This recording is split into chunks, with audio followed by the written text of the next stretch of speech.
Hi viewers, welcome back to my YouTube channel, Manasa Pursuit of Happiness, and this is Dr. Chitra Aravind. So today I've chosen a topic to improve all our happiness, that is how not to worry.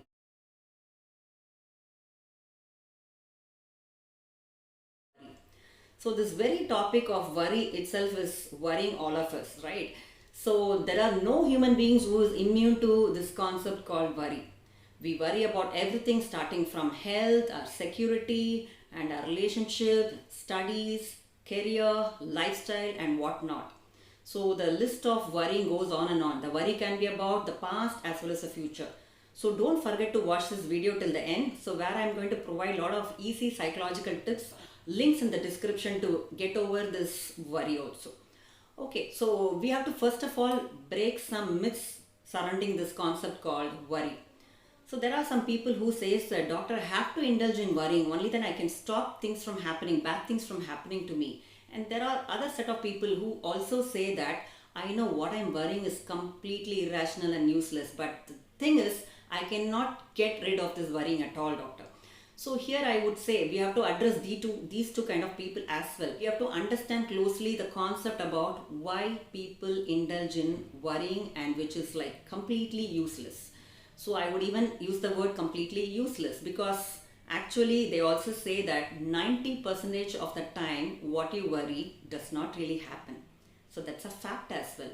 And contradictory to this statement, there is also a truth that what we continuously ruminate about or worry about sometimes do happen. But how? Are you predicting the future? No, not at all. The thing is, just because you're worrying, you're attracting those negativity into your life. To help you understand this concept, I'll give one scenario about a student who always worries. Whenever he takes the book, he worries about, oh my god, I'm going to flunk in this exam. What if I forget everything in the exam hall? What if I go blank? And what if my teacher is going to shout at me? So all these are the worrisome negative thoughts. So the more he's going to indulge into this kind of negative thoughts, I'm sure he won't be able to focus on the studies and eventually he fails in the subjects. So because of this self-fulfilling prophecy, he believes that whatever I worry may happen, but that's not a fact. So you have to clear this myth from now on, okay? So whatever we worry actually is not going to happen most of the time. And first of all, you should understand then why our mind is indulging in this so-called worry. So the answer is when there is something coming up in our life or what has happened in the past also, if you don't really give a thought to it, what happens is we won't take action on it. So that is why these negative thoughts are popping us to plunge us into action. So that is enough for less worry or just 5 to 10 minutes of thinking over it. But then when it becomes toxicity is when we continuously indulge in this negative thought patterns, which is absolutely going to rob us of all our energies and leave us completely unproductive and rob our self-esteem and leave us in self-doubt and whatnot. So obviously worrying is not good. There are people who are like worrying about, oh my god, I'm worrying all the time. They're worrying about again the worries as well. So here, first of all, we should understand as humans, we cannot just avoid this something, the concept called worry. But then we should understand that worrying in less dosage is fine. But then when it goes out of control, it's definitely not fruitful.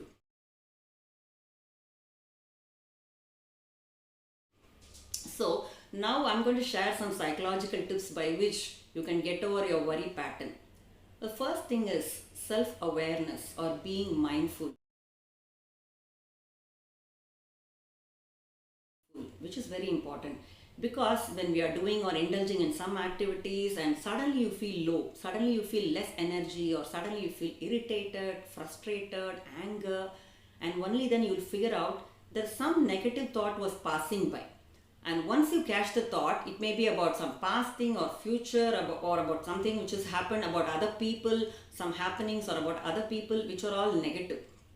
So these things called as negative self-talk are capable of snatching our happiness and and energy also. It will drain our energy also. So first thing is to be aware of our thought patterns or our negative self-talk. And the fact is most of the human beings and mostly all of the human beings, we indulge in so-called negative self-talk often, more often than you think. So it's like a thief which robs all our the property. Similarly, this kind of thinking will rob us of our energy and as well as our happiness. So first thing is to be mindful about whenever these negative thoughts keep popping to us. And next thing is to journal it. Just write it down, just empty your mind and put all your worrisome thoughts in paper. Only then in black and white you will see what are the things that were worrying you for past 1 month, and you will find out a pattern, and then you can get over it. And the third thing is, in some cardio activities, these negative thoughts will not come also. So you got to keep on action always. So that is the other tip. And one more very useful tip is to trick your mind. How? The method is called postponing your worry or timing your worry. For example, when you can't control your negative thoughts, which is keeping on disturbing you. For example, next week you got an interview and now the thought is telling you, oh my god, you're going to forget all the answers when the interviewer is going to pose at you, and you're going to fail miserably in the test, in the aptitude test. All these are negative thoughts and worrying thoughts which are very common. But then what you have to do is to trick your mind and tell it, okay, let me think about all these things in a particular time in a day. Probably let's say 5 p.m. in the evening, or probably 10 a.m. in the morning, or whatever your time, it's okay for you. So what happens is, by the time, the particular time comes to worry about so-called things, sometimes the problem would have gone by then. So this way you can trick your mind and it amazingly works. And the next technique is to, first I told us about the memory dump technique, about writing in journal. Now the one more very effective technique is to differentiate the worries. The worries are of 3 types.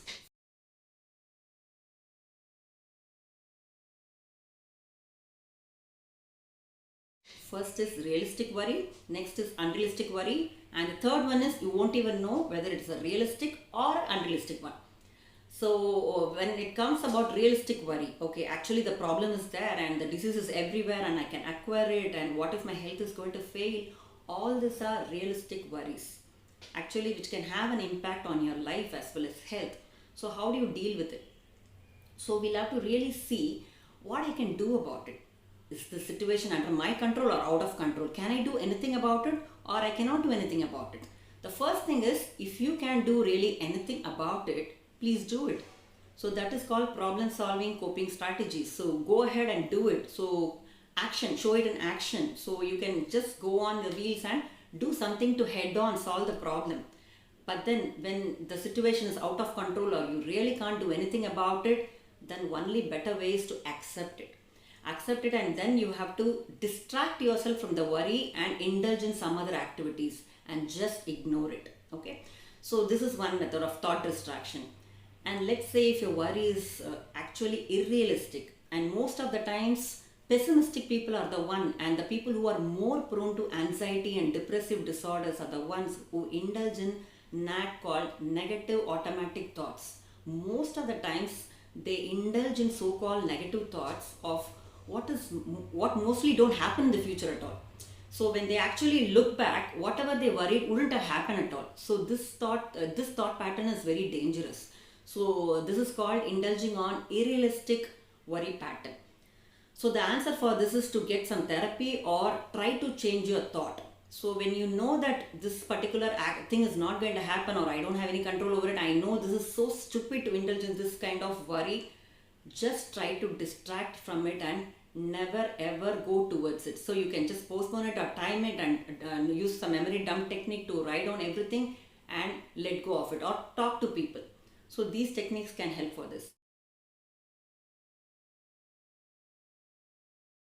And for the third category, when you don't know whether your worry is realistic or unrealistic, all you have to do is do some research to find out whether it is realistic one or realistic one, and accordingly take action on the same.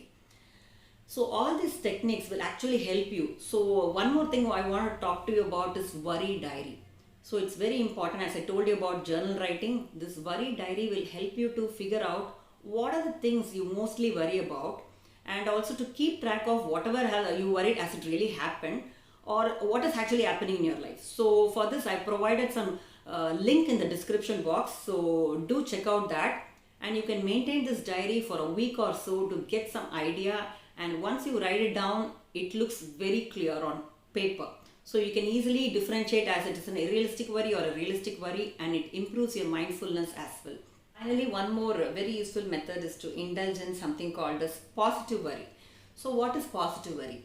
So whenever we worry, a lot of negative thoughts come popping to our head, like, for example, again in a career situation, what if I actually forget everything during the interview, or what if my manager, doesn't like me in a job situation, or what if my manager is going to shout at me in front of people, and what if I'm not going to get the promotion. For all these negative thoughts, we can substitute with the other way of thinking as well. So when you think that these kind of things may happen, why can't you substitute with positive thoughts? Because those positive thoughts also has an equal chance in the probability curve to keep happening, right? So what if my boss is going to appreciate me in front of everyone, and what if I'm going to really ace well in my interview, and what if I'm going to get 95% in my exam? So these are the positive worry thoughts which you can productively indulge in whenever these kind of negative thought pops up, and be really useful to get back your productivity and happiness into your lives.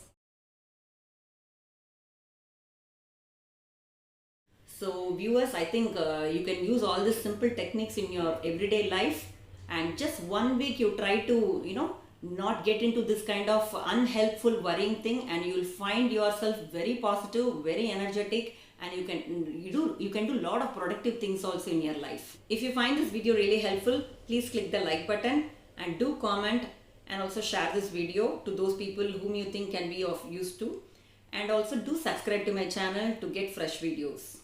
Thank you so much. So catch you again in the next video. Bye.